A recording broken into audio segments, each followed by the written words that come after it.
Assalamualaikum warahmatullahi wabarakatuh. Selamat pagi semua, apa kabar? Semoga kalian dalam keadaan sehat walafiat. Pada kesempatan yang baik ini kita akan belajar tentang mencari keberkahan rizki melalui ekonomi Islam. Dalam pembahasan ekonomi Islam yang akan kita pelajari adalah jual beli. Jual beli dalam bahasa Arab itu disebut dengan al-ba'i, yang artinya memberikan barang dan mengambil harga atau menjual. Dengan kata lain, jual beli merupakan tukar menukarkan sesuatu dengan sesuatu berdasarkan keridhoan antara keduanya. Sedangkan secara syara, jual beli adalah memindahkan hak milik dengan hak milik orang lain berdasarkan persetujuan dan hitungan materi. Jual beli itu ada 4, yaitu sebagai berikut. Yang pertama adalah mubah. Mubah itu artinya setiap muslim dalam mencari nafkahnya boleh dengan jual beli, dan dalam hal ini mubah adalah hukum asal jual beli. Yang kedua itu ada wajib. Apabila dalam mempertahankan kehidupan seseorang, jual beli merupakan satu-satunya usaha yang mungkin dilaksanakan oleh orang tersebut. Yang ketiga itu ada haram. Haram jika jual beli tidak memenuhi syarat dan rukun jual beli. Dan yang terakhir itu ada sunnah. Sunnah yaitu jual beli kepada seseorang yang membutuhkan barang tersebut.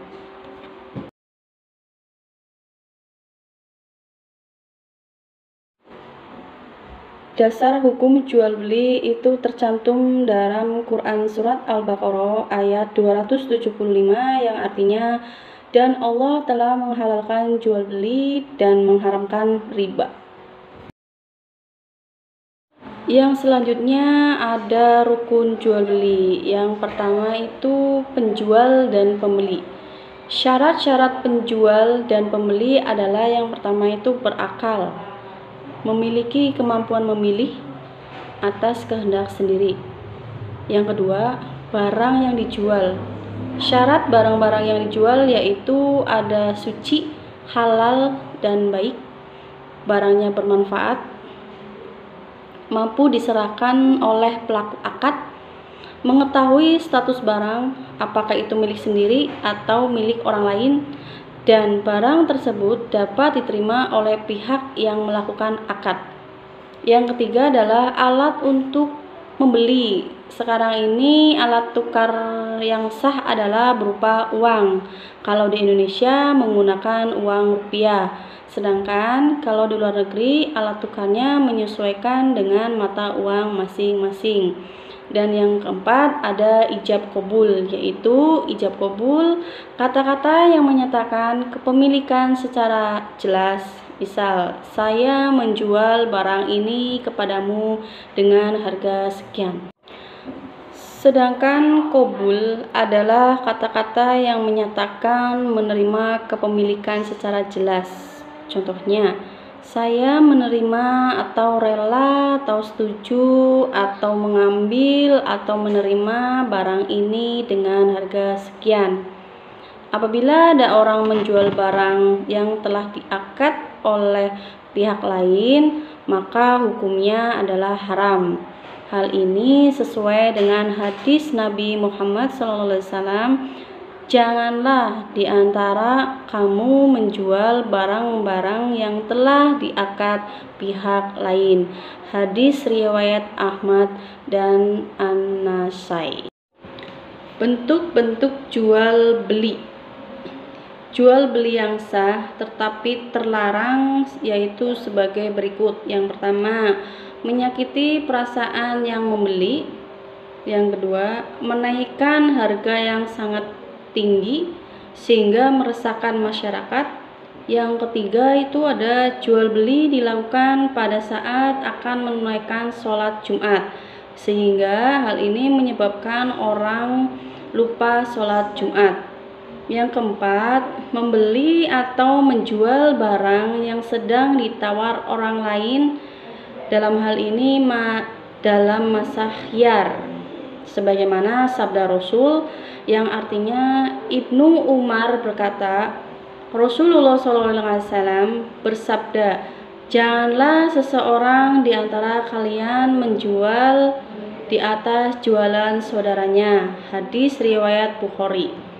Yang kelima, membeli barang pedagang kampung dengan cara menghadangnya di pinggir jalan sebelum pedagang itu mengetahui harga sebenarnya di pasar. Yang keenam, membeli barang dengan maksud ditimbun. Yang selanjutnya adalah khiyar. Khiyar adalah masa memilih untuk melanjutkan transaksi atau membatalkannya. Di sini tujuan khiyar adalah agar tidak terjadi penyesalan dalam transaksi karena belum difikirkan secara matang transaksi yang akan dilakukan. Ada 3 jenis macam khiyar. Yang pertama adalah khiyar majelis, yaitu pembeli atau penjual dapat memilih melanjutkan transaksi atau membatalkannya saat keduanya masih berada di tempat jual beli. Yang kedua itu ada khiyar syarat, yaitu masa memilih itu dijadikan syarat oleh penjual, pembeli dan keduanya. Misal, saya jual benda ini dengan khiyar 2 hari. Dalam 2 hari tersebut transaksi boleh dibatalkan. Dan yang ketiga adalah khiyar aibi atau cacat. Pembeli boleh mengembalikan bendanya yang dibeli jika benda tersebut memiliki cacat. Yang selanjutnya ada perilaku yang mencerminkan kepatuhan terhadap hukum jual beli. Perilaku praktik jual beli yang baik hendaknya menimbulkan sikap-sikap sebagai berikut. Yang pertama, menumbuhkan, membina ketentraman jiwa dan kebahagiaan. Dengan memperoleh keuntungan atau laba, seseorang dapat memenuhi hajat sehari-hari seperti sandang, pangan, dan papan. Yang kedua, keuntungan yang diperoleh dapat dipergunakan untuk memenuhi nafkah keluarga sebagai bagian dari tanggung jawab yang harus diemban. Yang ketiga, sebagai sarana ibadah. Diharapkan dari keuntungan tersebut, manfaatnya bukan hanya untuk diri sendiri dan keluarga, namun juga untuk menyebar ke banyak orang. Dan yang terakhir adalah menolak kemungkaran. Adanya usaha seperti berdagang berarti mengondisikan kehidupan sosial yang lebih sejahtera. Apabila sudah sejahtera, penyakit yang ada pada masyarakat dapat berkurang. Misalnya kasus pencurian, perampokan, bahkan korupsi. Cukup sekian materi pagi ini. Terima kasih. Wassalamualaikum warahmatullahi wabarakatuh. See you.